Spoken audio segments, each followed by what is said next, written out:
Right now, if you feel a fever coming on, you do something almost magical.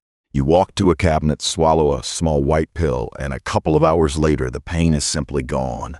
You don't think about it. But that pill is one of the strangest privileges in human history. Because for almost the entire time our species has existed, that cabinet didn't exist. There were no pills, no doctors, no hospitals. When you got sick, there was nobody to call and nothing to swallow.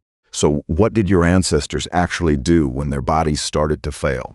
Most people picture something simple and bleak. Ancient humans got sick, suffered, and either got better on their own or died. Helpless, primitive, just waiting in the dark. But that's not quite right, and the truth is far more impressive than you'd expect. Because your ancestors were not helpless. They were running the longest, deadliest medical experiment in history. And some of what they discovered was so good that you still swallow it today. And the stakes were almost impossible to imagine now. A scratch from a thorn could turn red, then hot, then deadly. A single bad tooth could kill you. Childbirth was a coin flip with death every single time a woman lay down to deliver. A cough in the wrong season could empty an entire camp within weeks. Sickness was not an inconvenience back then. It was by far the most likely thing to end your life. To see what they did about it, we have to start with a body. In 1991, hikers in the Alps found a corpse frozen in the ice. He had been there for over 5,000 years. They named him Otzi.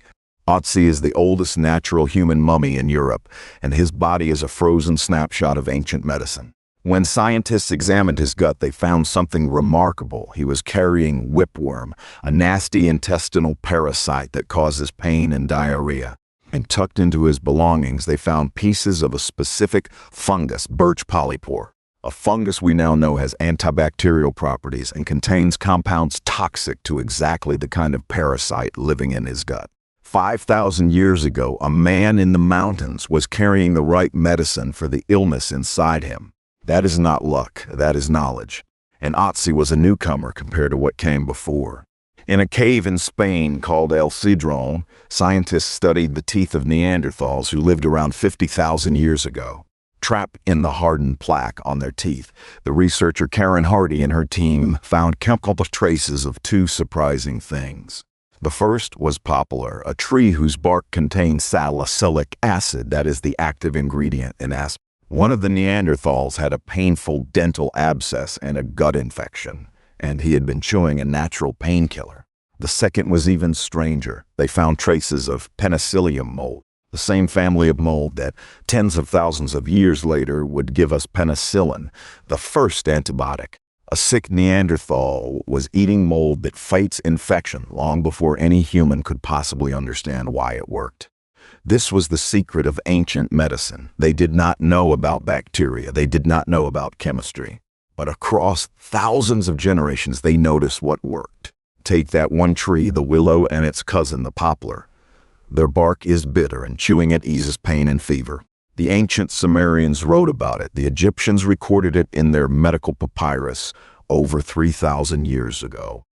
The Greek physician Hippocrates recommended it. For thousands of years, across completely separate civilizations, humans independently discovered that this bark was medicine. They were right. In the 1800s, chemists finally isolated the active compound from that bark and refined it into a pill. We called it aspirin. The medicine in your cabinet is not a modern invention. It is an ancient secret we simply purified. And it was not just plants. Honey was packed onto open wounds across the ancient world, and we now know honey is genuinely antibacterial, drawing the water out of bacteria and killing them. Ancient Egyptians pressed moldy bread onto infections, accidentally using the same mold magic the Neanderthals had stumbled into. People chewed specific leaves, brewed specific roots, and learned which ones stopped bleeding, which ones calmed the stomach, and which ones would kill you. In almost every ancient group, there was someone who held all of this, a healer, a shaman, a keeper of remedies. They could not read or write anything down, so the entire pharmacy of the tribe lived inside one human memory. Which plant, in which season, at which dose for which wound. When that person finally died, an entire library of medicine died with them, and it all had to be learned again. Of course, for every remedy that actually worked, there were 100 that didn't. They drained people's blood to balance forces they could not see. They swallowed roots that poisoned them. They blamed sickness on angry spirits, on curses, on bad air, and answered it with chants and charms that did absolutely nothing. They were guessing in the dark. But here is the thing. They were guessing constantly about everything forever. And slowly, painfully, the guesses that worked were the ones that survived. And some of what they tried is genuinely hard to look at. Go back far enough and you find skulls, thousands of them, from every corner of the world, with neat holes cut directly into the bone. This was a surgery called trepanation, drilling or scraping a hole into a living person's skull. They did it for head injuries, for crushing headaches, for seizures, sometimes to let out whatever evil they believed was trapped inside. And here is the part that stops you cold. On a huge number of these skulls, the bone around the hole has healed.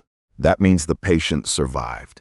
People were performing brain surgery with stone tools thousands of years ago, and their patients lived through it and walked away. And it was not only skulls. Ancient healers set broken bones with splints and let them mend straight. They stitched wounds closed with thorns and plant fibers, and in some places they used the jaws of large biting ants, letting the ant clamp the wound shut, then snapping off its body so the jaws held the skin together like a living staple. When a woman gave into labor, other women gathered around her, the first midwives, holding her upright, knowing which herbs slowed the bleeding and which positions gave the baby its best chance. Not one of them understood why any of it worked, but they had watched enough births and enough wounds and enough deaths to know exactly what tipped the odds toward life. So here's the part that changes everything. Your ancestors were not primitive victims of disease. They were the original scientists.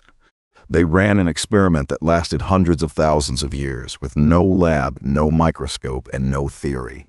Their method was brutally simple. Try the bark, try the mold, try the root, watch who lives and who dies. I remember the answer. Pass it on. Every single remedy was paid for in human lives. Somebody, somewhere, ate the wrong berry so that everyone after them would know to avoid it. Somebody chewed the right bark and felt the fever break and told their children, who told theirs. Your medicine cabinet is not a modern miracle that appeared out of nowhere. It is the final page of a story written across 10,000 generations of trial, error, and death. The aspirin is the willow bark your ancestors chewed. The antibiotics are the mold a sick Neanderthal once ate in the dark. We did not invent this knowledge. We inherited it, refined it, and forgot where it came from.